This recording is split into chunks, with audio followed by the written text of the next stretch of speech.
تھے جو کتاب کے عالم تھے، پہلی کتابوں کے عالم تھے، ورقہ بن نوفل.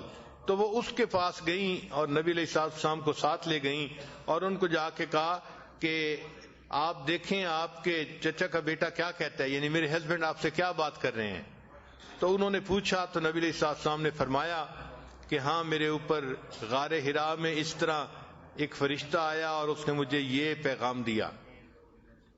اب جب نبی علیہ السلام نے اسے پوری صورتحال بتائی تو اس نے تصدیق کی کہ ھذہ الناموس الذی، یہ وہی ہے فرشتہ جیسے موسیٰ علیہ السلام پہ بھی اترتا تھا، تو آپ تو اللہ کے پیغمبر ہیں اور آپ پر وحی اتری ہے.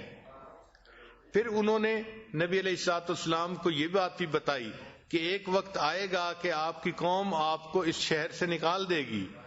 تو نبی علیہ السلام نے حیران ہو کے پوچھا کیا میری قوم مجھے اس شہر سے نکال دے گی؟ تو انہوں نے کہا کہ ہاں، دین کے معاملات میں ایسی باتیں انسان کو پیش آتی ہیں، اے کاش اگر میں اس وقت زندہ ہوتا تو میں آپ کی ضرور مدد کرتا.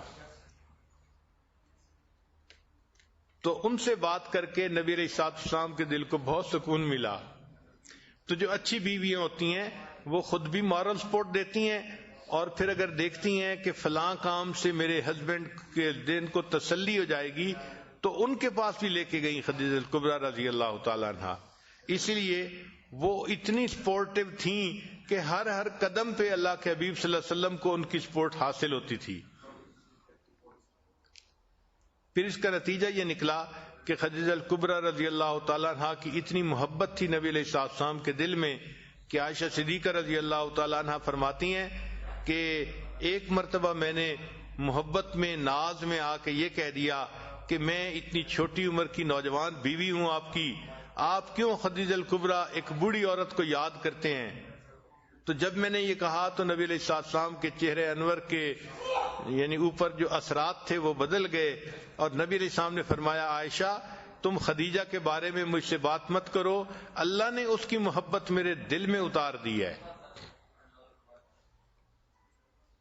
اور وہ فرماتی ہیں کہ نبی علیہ السلام جب کبھی کوئی قربانی کرتے تھے تو جانور کے گوشت میں سے خدیجہ کبریٰ عنہا کی سہیلیوں کے لیے بھی جو حصہ نکالا کرتے تھے. اور ایک مرتبہ خدیجہ کبریٰ عنہا کی بہن ملنے کے لیے آئیں اور ان کی آواز نبی علیہ السلام نے سنی تو نبی علیہ السلام کی مبارک آنکھوں میں آنسو آ گئے. اللہ کے حبیب صلی اللہ علیہ وسلم نے بہن کی آواز سنی تو وہ آواز خدیجہ کبریٰ عنہا کی مانے تھی، چونکہ بہنوں کی آوازیں ملتی ہیں. تو آواز سن کے نبی علیہ السلام کی مبارک آنکھوں میں آنسو کا آ جانا اس بات کی دلیل ہے کہ نبی علیہ السلام کے دل میں ان کی کس قدر زیادہ محبت تھی. تو جو اچھی بیوی ہے وہ ایسی بن کے رہے کہ اس کے مرنے کے بعد بھی خاوند اس کو یاد کرے اور روئے. اور آج جو عورتیں چاہتی ہیں کہ جی ہمیں تو خاوند توجہ نہیں دیتے اور بات نہیں کرتے، وقت نہیں دیتے، یہ نہیں کرتے، وہ اگر ذرا سوچیں تو انہوں نے گھر کا حال ایسا بنایا ہوتا ہے کہ یوں محسوس ہوتا ہے کہ جیسے گھر کے اندر ایک دوسرے کے ساتھ ایک جنگ چل رہی ہوتی ہے. تو اپنے ایشوز کو محبت پیار کے ساتھ سمیٹنا چاہیے اور پازیٹیو تھنکنگ رکھنی چاہیے اور اپنے خاوند کو رسپیکٹ دینی چاہیے، اس کو ہیلپ دینی چاہیے. اللہ تعالیٰ گھروں کے اندر ازدواجی زندگی خوشگوار بنا دے، اور جتنے بھی لوگ پریشان ہیں، ہسبینڈ بیویوں سے پریشان ہیں، ان کی پریشانی ختم ہو جائے. بیویاں اپنے ہسبینڈ کی طرف سے پریشان ہیں، اللہ ان کی بھی پریشانی ختم کر دے. اور اس سلسلے میں سیدہ عائشہ صدیقہ رضی اللہ تعالیٰ عنہا کی زندگی کو بھی پڑھیں تو اس سے بھی پتہ چلے گا کہ وہ اپنے شوہر سے کتنی محبت کرتی تھیں اور کتنا ان کی جو ہے سپورٹو تھیں. چنانچہ عائشہ لانا تو بہت اپنے آپ کو ایکسپریس کرنا جانتی تھیں. وہ نبی علیہ السلام کے سامنے اپنی محبت کا اظہار بھی بڑے پیارے لفظوں میں کر دیا کرتی تھی. چنانچہ مشہور اشعار ہیں لنا شمسم وللآفاق شمس. انہوں نے یہ کہا کہ ایک میرا سورج ہے اور اے جہان ایک تیرا سورج ہے، لیکن تیرا سورج دن میں طلوع ہوتا ہے اور میرا سورج عشاء کے بعد طلوع ہوتا ہے، چونکہ نبی علیہ السلام عشاء کی نماز پڑھنے کے بعد گھر تشریف لایا کرتے تھے. تو فرماتے ہیں اے جہان تیرا سورج دن میں طلوع ہوتا ہے اور میرا سورج تو عشاء کے بعد طلوع ہوتا ہے. اور فرماتی تھیں کہ ایک فرق ہے، اے جہان تیرے سورج پہ ایک ایسا وقت بھی آئے گا کہ اس کی روشنی ماند پڑ جائے گی، اور میرے سورج کو اللہ نے وہ نور دیا ہے جو وقت کے ساتھ ساتھ بڑھتا ہی چلا جائے گا. آج ہے کوئی بیوی جو اپنے خاوند کے ساتھ محبت کا اظہار اس طریقے سے کرے؟ جتنا بھی خاوند اچھا بن کے رہنے کی کوشش کرے، کہیں نہ کہیں کوئی نہ کوئی بات کا ایشو بنا کے اس کی تمام اچھائیوں کو مٹی میں ڈال دیتی ہیں اور بس اس کو یوں محسوس کرواتی ہیں کہ اس سے برا انسان تو دنیا میں کوئی ہے ہی نہیں.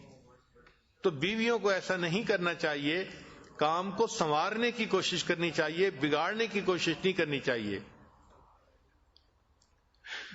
تو سیدہ عائشہ صدیقہ رضی اللہ تعالی عنہا کی زندگی، خدیجہ الکبریٰ رضی اللہ تعالی عنہا کی زندگی، یہ عورتوں کے لیے ایک روشنی کا مینار ہے.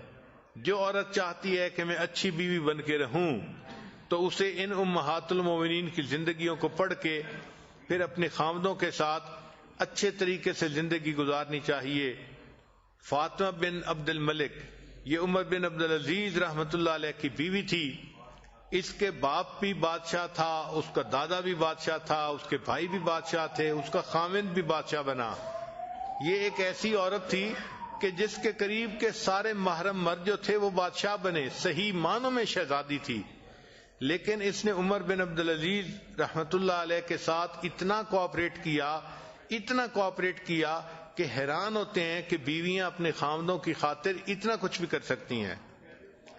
چنانچہ عمر بن عبد العزیز رحمۃ اللہ جب خلیفہ بنے تو انہوں نے سب سے پہلے اپنی بیوی سے بات کی کہ دیکھو تمہارے پاس بہت سونا ہے، جیولری ہے، اور یہ سب کچھ بیت المال سے تمہیں دیا گیا ہے، تو میری نظر میں یہ ٹھیک نہیں ہے، یہ بیت المال کا حق ہے. تو اب تمہارے پاس دو چوائس ہیں، ایک تو یہ کہ تم اس جیولری کو رکھنا چاہتی ہو تو مجھ سے الگ ہو جاؤ اور اپنی زندگی گزارو، اور دوسری چوائس یہ ہے کہ یہ اپنی جیولری ساری تم بیت المال میں واپس کر دو اور میرے بیوی بن کے زندگی گزارو.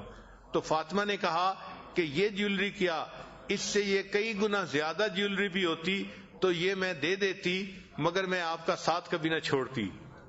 تو ایسی بیوی کہ جو ناز و انداز کی پلی ہوئی ہو، وہ اپنا سارا مال قدموں میں ڈال دے اور اپنے خاوند کے ساتھ رہنے کو ترجیح دے، یہ وفادار بیویاں، اچھی بیویاں، مثالی بیویاں ہوتی ہیں. اللہ تعالیٰ سب عورتوں کو گھر میں مثالی بیوی بن کر رہنے کی توفیق عطا فرمائے. وآخر دعوانا ان الحمد للہ رب العالمین. آنکھوں کو بند کر لیجئے، سر کو جھکا لیجئے. دنیا اور جو کچھ دنیا میں ہے اس سے ہٹ کٹ کے اللہ کی یاد میں ڈوب جائیے.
لا الہ الا اللہ محمد الرسول اللہ. دعا کر لیجئے. سبحان ربی العلی الوہاب. اللہم صلی علی سیدنا محمد وعلی آل سیدنا محمد وبارک وسلم.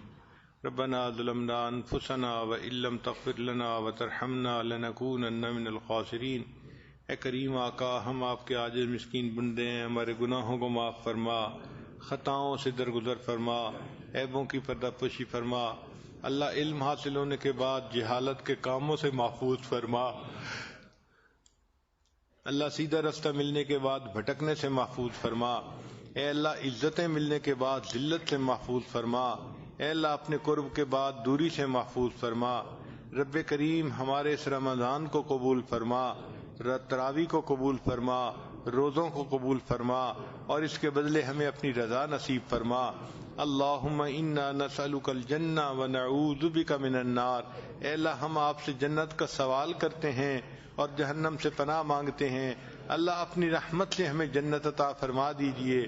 اللہ آپ کے پیارے حبیب صلی اللہ علیہ وسلم نے فرمایا وآخرها عتق من النار، اور آخری عشرہ تو جہنم سے آزادی کا عشرہ ہے۔ اے اللہ اس عشرے میں ہمیں جہنم سے آزاد فرما دیجئے۔ اللہ ہم پر رحمت کی نظر فرما دیجئے، ہماری بخشش کر دیجئے۔ اللہ ہمارے حال پر رحمت کی نظر کر دیجئے۔ اے اللہ آپ کے بندے دور قریب سے چل کے یہاں آئے ہیں اور آپ کے گھر میں اے اللہ اعتکاف کے نیت کے ساتھ رہ رہے ہیں۔ اللہ ان کا آنا قبول کر لیجئے۔ اللہ دنیا کے سخی کے دروازے پہ فقیر آ جائیں، وہ ان کا بھی لحاظ کر لیتا ہے اور خالی ہاتھ نہیں لوٹاتا۔ اللہ ہم بھی رمضان کے فقیر ہیں، آپ کے دروازے پہ حاضر ہیں، ہماری حاضری کو قبول کر لیجئے۔ اللہ ہماری جھولیوں کو بھر دیجئے، جو نیک مرادیں ہیں اللہ اپنی رحمت سے ان کو پورا فرما دیجئے۔ اے اللہ ہماری اصلاح فرما۔ اے اللہ جو ہمارے اندر کوتاہیاں ہیں ان کو دور کرنے کی توفیق عطا فرما، ہمیں ایک اچھا انسان بن کر رہنے کی توفیق عطا فرما۔ ربنا